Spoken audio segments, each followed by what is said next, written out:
Hey everybody, Arthur here with another unboxing video, and I know from my Black Friday sort of mail haul video I got a lot of people looking forward to this review, and I am super excited and proud to actually own my first 1000 Toys figure, and what couldn't be better but the Bait 1000 Toys San Diego Comic-Con 2016 exclusive Snake Eyes figure.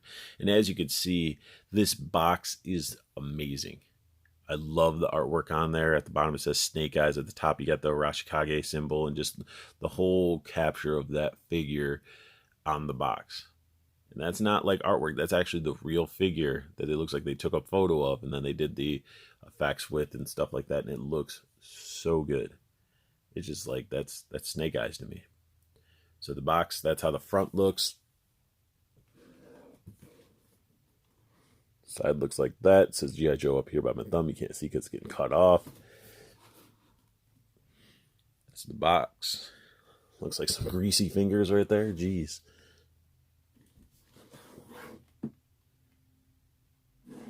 But let's go ahead and rescue this G.O.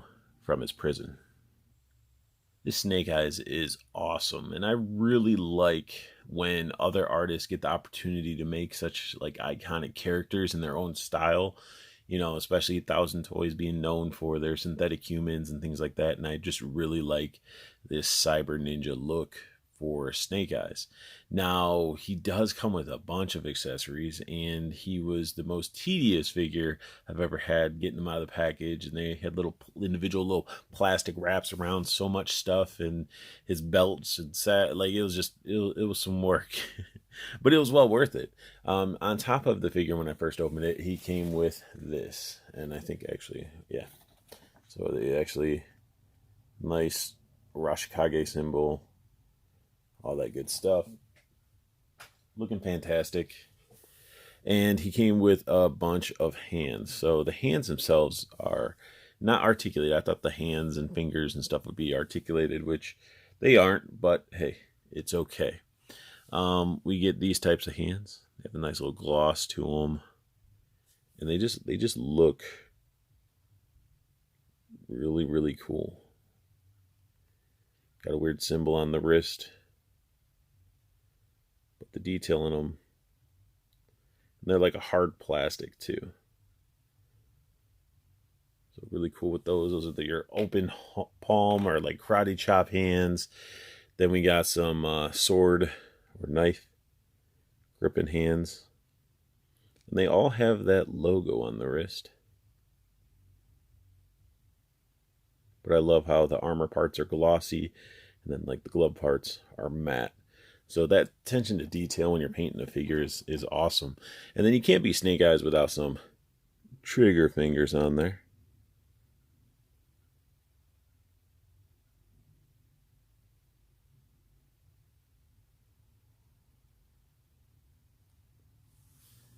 And then he comes with a knife handle, which goes to one of his accessories that's actually on him.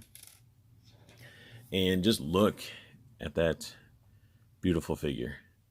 He has so much going on with them, and it's just insane.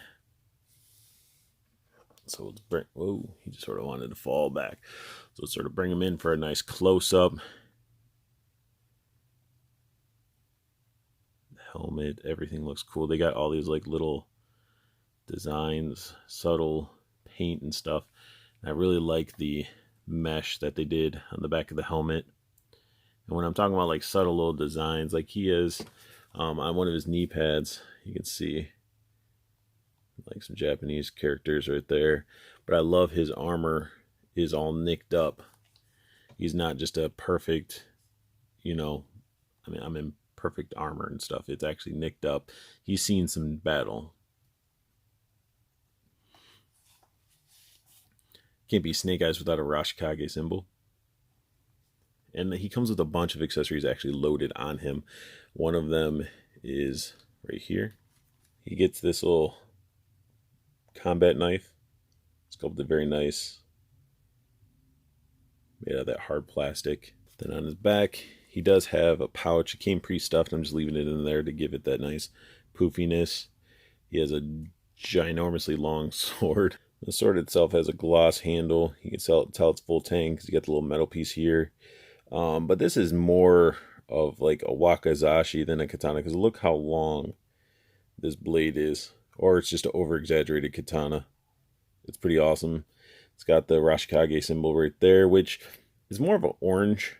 So if you guys are seeing it and you're like, shouldn't it be red? Yeah, it should be like a red, but they have it orange. But this thing is gorgeous.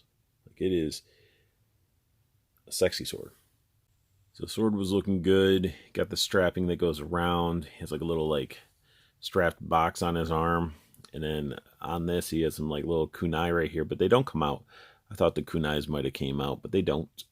And we'll get into the gauntlets a little bit later, but he does have a couple magazines right there. He has a little residue from from the tape, it looks like, or something, which is unfortunate. I might have to try to flip it around, but these magazines. So you get these little holders that hold the magazines, and it's got a little foam and stuff, but these things slide off quite easy. Doesn't really stay on. You start moving the figure around, they just fall off. Let me check. So these do come out, and again, you can see the little sticker issue, but you know, got the bullet on there, not painted.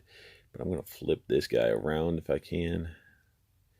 Yeah, looks a lot better instead of having that weird sticker thing, but both do come out, which is nice. Then we get into his gauntlets. Those gauntlets look pretty awesome. They got the spikes up there. He's just ready to take on whoever, and it sort of reminds me of like Batman, but these gauntlets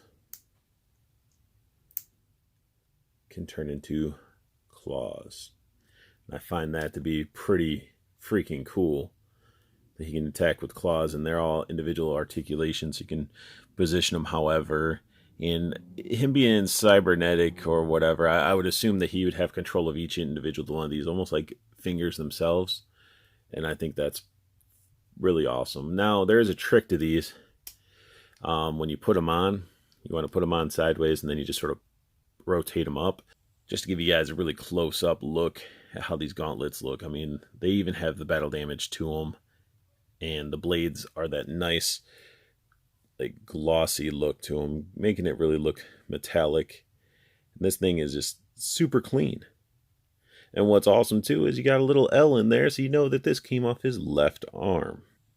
Now, one thing I do like about this figure too is, like, look at the under, like the under the arms. Like, it is casted in like a gunmetal.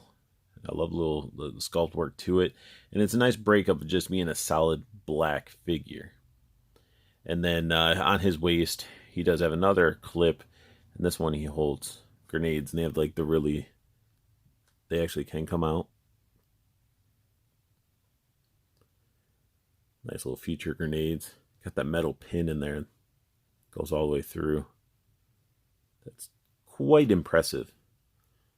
I love that. And again, these guys, they fit in their little holster fine. But the biggest thing is that part wants to slide up and stuff when you're messing with the figure. Looking at that body armor again, I'm just, it's awesome. It's all like a chunk of plastic, but it does hinder the articulation. So it is a harder like rubber. So you don't get that 1,000 Toys articulation, ab crunch and stuff like you think you would be able to. But it makes sense. Like, if you're in this type of armor and it's like, it's ballistic armor, I wouldn't think that you'd be able to get like some crazy ab crunch with all this going on. Goes down, he has like these pleather pants.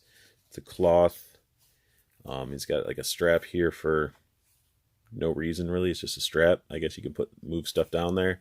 And then we get this double strap right here going to his gun. You get this awesome looking gun holster, and when you take the gun out, you can see that it's actually painted in the inside a different color.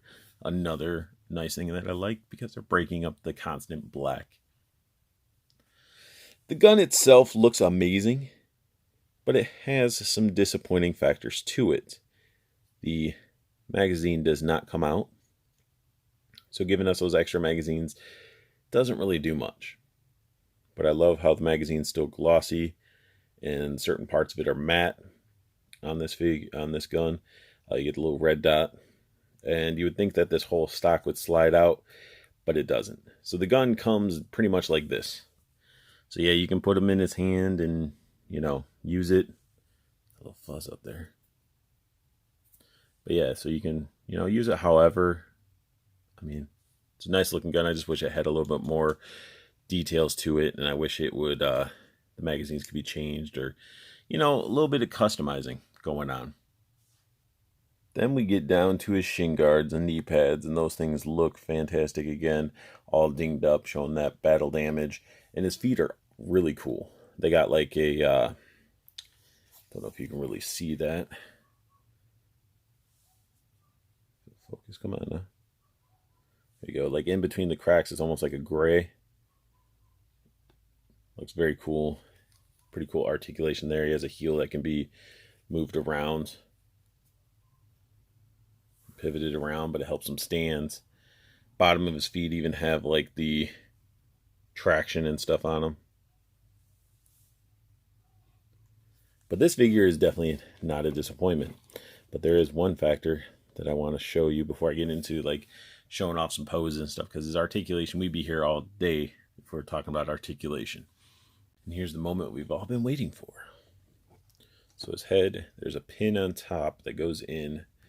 This back piece should just come off like so.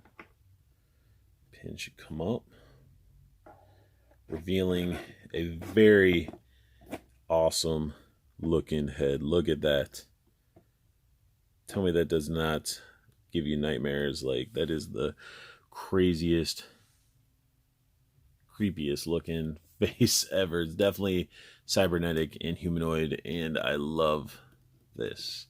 Like, look at that. I don't know if that's a cannon or just a speaker. Shoots beams out, or that's just how he speaks. But it's so creepy and awesome. So yeah, this is straight up like nightmares. And I guess there is a pin right there. So there's a pin on the top and the bottom for this, for his head. Now, one thing that I do want to show you as well is that the head does come apart even further. So you can actually take off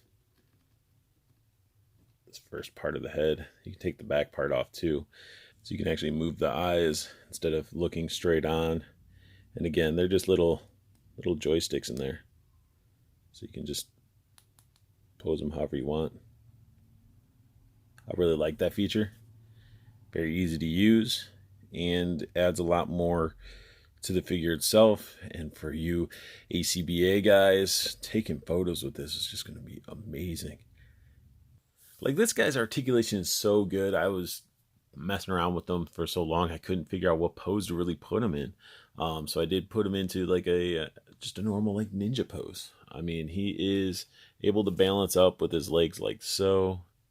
You know, you can angle the sword a little bit more, but I mean, the whole level of articulation, you need to have one of these guys in your hands. I mean, the articulation is just insane. And it's just so smooth. Everything feels so good. Nice, not over anything, doesn't feel like overly tight or loose. This figure is so fun to pose up. And one thing I remembered I didn't show you guys is you had this extra hilt. It's for this handle to go into it. It looks a little goofy because it's a smaller blade, but it's the only way to hold it in his hands, because they didn't give him like articulated fingers or anything like that, which I really hoped they would have gave like a hand that had articulation. Didn't have to be all of them, but at least like one of them. And then I wish his toes had a little bit of a toe bend to them. But as you can see, I mean, he is very, very posable. He is an amazing figure. I mean, to be able to reach back, start drawing the sword, it's awesome. The pouch shifted around as I was messing with them, but it's great.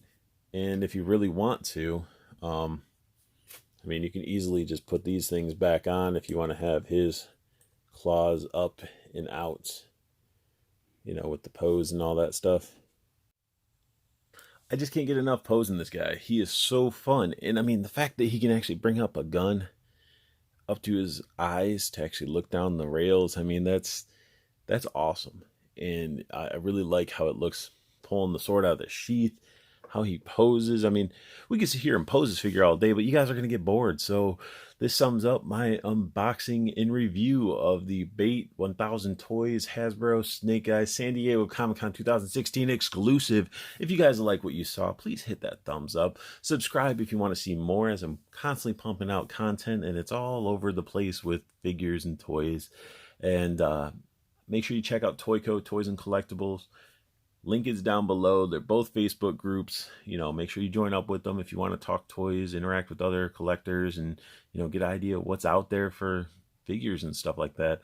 Like, I would never have known about 1000 Toys if it wasn't for Andrew Griffin. So a huge shout out to Andrew Griffin, because it's something that there's different levels of these figures out there, and being in these groups help you realize that there's figures that are even beyond 1000 Toys that'll just blow your mind.